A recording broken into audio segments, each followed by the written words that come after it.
Rod and his wife do very well in his business. His tax business does very well.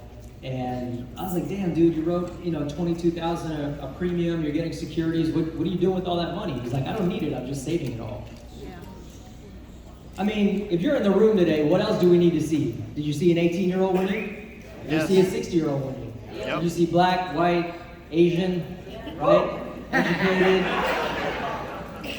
Educated, uneducated, people who don't make money, people who don't need the money. It's amazing coming to these events and just how it builds your belief. So our last speaker of the event, last but definitely not least, we have a big time leader coming up that did 30 by 30 in her base shop, her and Mike. And 30 by 30 is a huge deal. That means that when you go regional vice president, it's a lot. You're gonna make $250,000. So she's doing it now so that when she goes vice president, she can continue doing it. It's better to learn it now, and then you can continue doing it when you become a vice president. So, number one builder on my team, always a pleasure to work with. You know the type of person she is. She played soccer, she got a scholarship, always gotten good grades, came into Primerica winning. Now, we told her to join CrossFit. If you know anything about CrossFit, it's very, very, very difficult and competitive, right? And in her first year in CrossFit, she's already a qualifier for like a top tier competition in 1 year. This is the type of person that she is.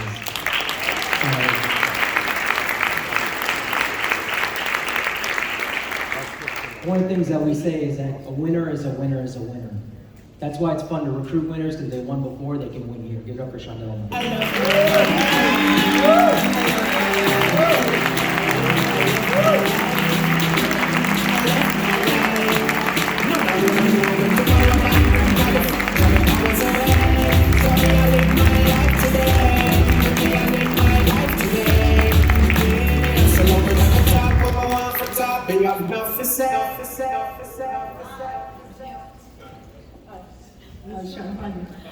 Alright guys, definitely first and foremost I want to thank God for him, because I wouldn't be here, we wouldn't be here.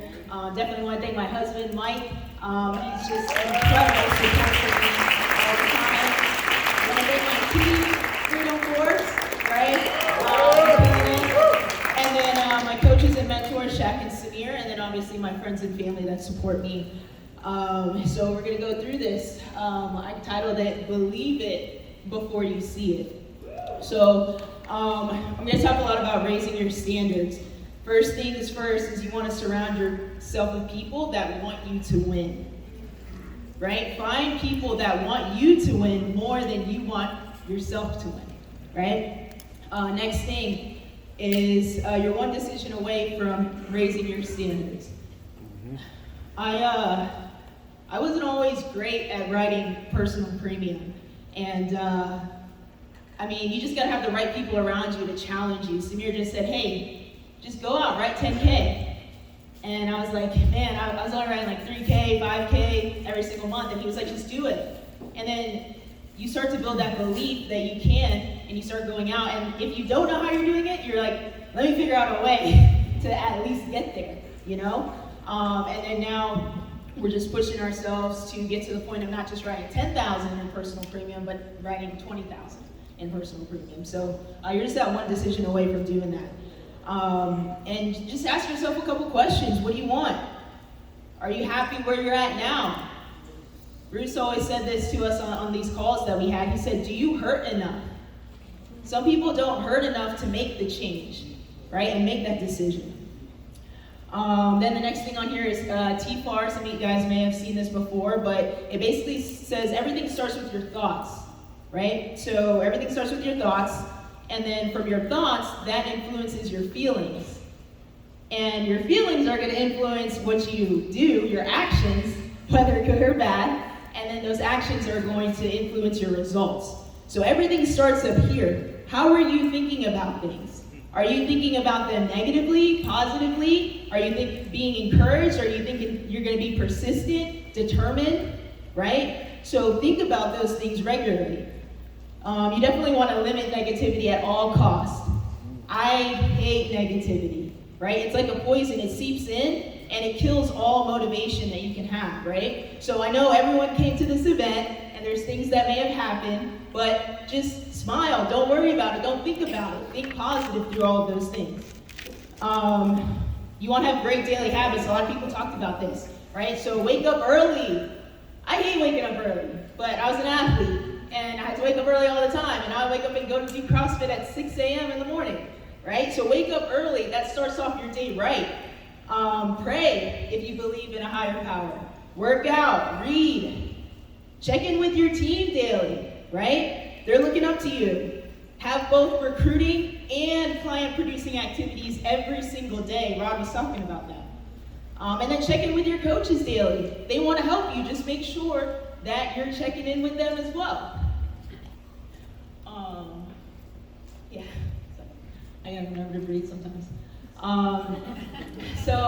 Premiums and referrals. So for here, you just want to make sure that you are mastering your craft so you can teach it. The goal here is duplication, right? Our team is really good at building, recruiting, finding people, but you have to master your craft so when you do have those people, you can actually teach them something that they can use, right? So learn your products, learn your presentation, learn your closing questions, everything that you need to do to make sure that you're duplicating yourself into another master copy, right? We're here building franchises. It's like when you find a McDonald's, every McDonald's is the same. So you gotta master your craft so you can teach other people to do the same things. Focus on a weekly game plan. Know your pipelines. Know what sales you're gonna close that week, who you're following up with, right? Compete daily and weekly. A lot of people just complete monthly. I wanna write a sale this month. No, compete every single day and then compete weekly. Plug into your environment. And then you gotta set a lot of appointments to do a lot of appointments. I ask my teammates all the time when I first bring on a new recruit, I said, hey, a lot of people say, oh, I'm frustrated in this business. I just tell them, you should never be frustrated in this business. Why? Because it's a numbers business. If you don't set any appointments, you're not gonna do any appointments, and you're not gonna make any money. So if someone asks me, hey, why am I not making money, Shondel? Oh, what's the first question I'm gonna ask them? How many appointments did you set? Right? So very, very important. You can go to the next slide. So here, just focus on beating your cash flow. That was the next thing, so write personal premium, but Samir said, hey, beat your cash flow goal. My cash flow record was $11,547. In March, I made $10,899. I didn't beat it, but I'm striving to beat it, right? Those things can help you accelerate beating your debt elimination goals, right? If you don't want to just make more money, think about other goals you have. Increase your savings. Also increase giving goals, right? And then you go last one. Ultimately, the better you do, the better you can impact the people around you and the lives of the people that you care about the most. Remember to have faith, right? Hebrews 11:1 says, now faith is the confidence that we hope for and the assurance about what we do not see. Believe it before you guys see it. Thank you.